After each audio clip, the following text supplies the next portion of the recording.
Alors bonsoir docteur. Bonsoir. Donc merci d'avoir accepté déjà l'invitation et ce rôle de marraine pour la soirée de l'événement Journée de la santé. Vous êtes oncologue médical, responsable du service de soins de support au centre Léon Bérard et vous êtes surtout un pur produit lyonnais. C'est ça. Alors racontez-nous votre parcours. Merci beaucoup d'abord à vous de me faire l'honneur d'être la marraine de cet événement que je ne connaissais pas et que je découvre avec beaucoup d'intérêt et de plaisir. Oui, j'ai fait mes études de médecine à Lyon, il y a quelques temps, en croisant d'ailleurs le docteur Fontana. On a été internes ensemble.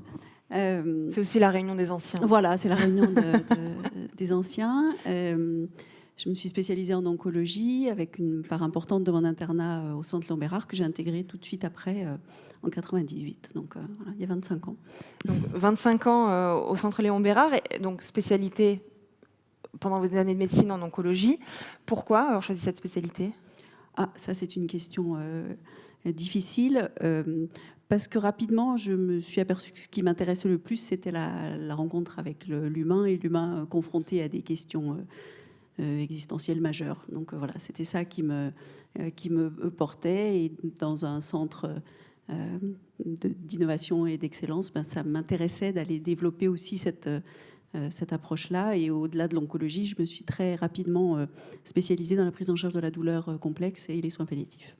Alors c'est justement la douleur, c'est justement pour ça que vous avez reçu un prix. Enfin, la douleur, c'est pas votre douleur, mais en tout cas la recherche, puisque vous avez reçu en décembre 2022, donc le 14 décembre 2022 exactement, le premier prix Axel Kahn, douleur et cancer. C'est la première fois que la Ligue contre le cancer met en place ce prix, et c'est vous qui l'avez reçu. Donc racontez-nous un peu. Alors, on a été plusieurs à le recevoir. Il y avait quatre lauréats pour 3 équipes.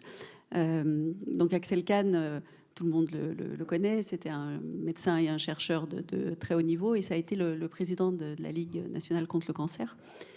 Et il a expliqué, il avait un blog que vous avez peut-être vu au moment où il a traversé lui-même cette maladie jusqu'à la fin. Et la Ligue a été très touchée de son expérience et s'est dit qu'il fallait qu'elle se saisisse de la question de la douleur, ce qui n'était pas tellement son sujet jusqu'à présent.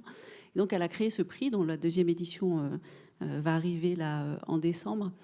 Et elle a choisi 3 types de parcours, c'est-à-dire des chercheurs fondamentaux, quelqu'un qui s'occupe de la douleur du cancer de l'enfant, et moi. Donc beaucoup d'honneur pour moi, pour une partie plus clinique, plus terrain de développement au fil des années, de l'accès au traitement antalgique et à la prise en charge globale de la douleur pour les patients, au centre Léon Bérard bien sûr, mais dans l'ensemble de la région aussi. Parce que justement, c'est donc en 2017 que s'est mis en place une organisation régionale dans la prise en charge de la douleur. Donc c'est vous qui portez ce projet-là. Oui, alors c'est le développement et l'accès à des techniques de recours, une technique en particulier, mais plusieurs progressivement, quel que soit le lieu où les patients sont pris en charge. On s'était aperçu qu'on pouvait nous donner accès à cette technique, mais après les patients n'arrivaient plus à retourner près de chez eux. Et puis inversement, des patients loin des centres de référence n'avaient pas accès à ce type de technique. Donc l'objet, c'est vraiment de travailler sur la région avec l'ensemble de nos collègues. On travaille beaucoup avec Givors, par exemple, c'est une des options, mais avec le Medipôle aussi, mais aussi beaucoup plus loin, avec Aubenas, avec Clermont-Ferrand, avec Sallanches et d'autres encore. Au départ, avec le soutien de la Fondation Apicil, qui nous a beaucoup aidé, et puis maintenant avec le soutien de l'ARS. Alors, quand vous vous spécialisez dans la douleur, finalement, c'est pour anticiper le cancer, parce que quand on pense au cancer, on pense tout de suite au pire. Et vous disiez qu'il y avait des étapes avant qu'on pouvait traiter, qu'on pouvait accompagner, enfin, dans lesquelles on pouvait accompagner les patients. C'est ça, les soins de support se sont développés depuis le début des années 2000, et c'est vraiment l'idée d'offrir aux patients la possibilité d'un accompagnement complet, bien sûr le traitement du cancer, mais aussi de ses conséquences, des conséquences des traitements, des conséquences sur la vie, des séquelles. Donc ça concerne les patients depuis le diagnostic initial jusqu'à l'après-cancer pour le nombre important de patients qui vont traverser cette étape et retourner dans la vie. Et puis pour ceux pour lesquels la maladie va évoluer moins favorablement, eh ben l'adaptation au fur et à mesure à leurs besoins jusqu'à la fin de leur vie. Alors, on le disait tout à l'heure, vous êtes chef de département de médecine palliative depuis une dizaine d'années. L'établissement, le centre Lyon-Bérarde est un établissement d'excellence.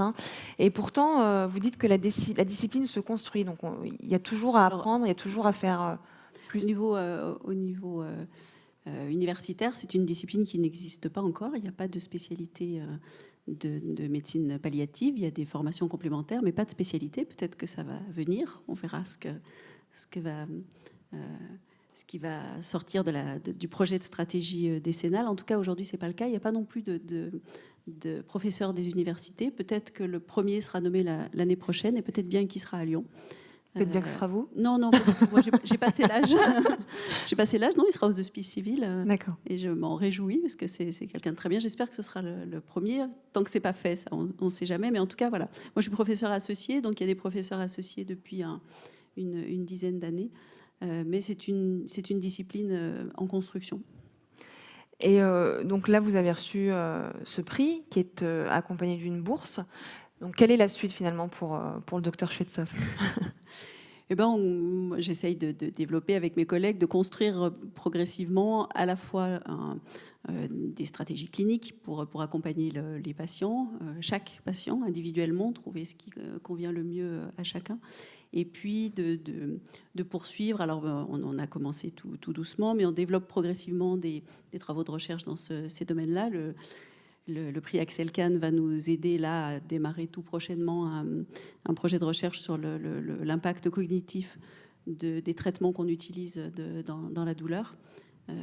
C'est bien de donner des médicaments de la douleur, c'est bien aussi de ne pas trop altérer les fonctions des patients. Donc on va travailler finement là-dessus. Et puis d'autres projets ensuite avec un versant très médical et un versant sciences humaines et sociales. C'est vraiment ça qui m'intéresse, d'équilibrer les deux versants.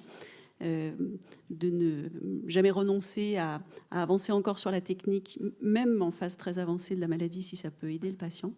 Et aussi ne pas perdre de vue le patient parce qu'on est dans de la technique extraordinaire, et donc ajuster aux besoins de chacun, y compris pour beaucoup en démédicalisant.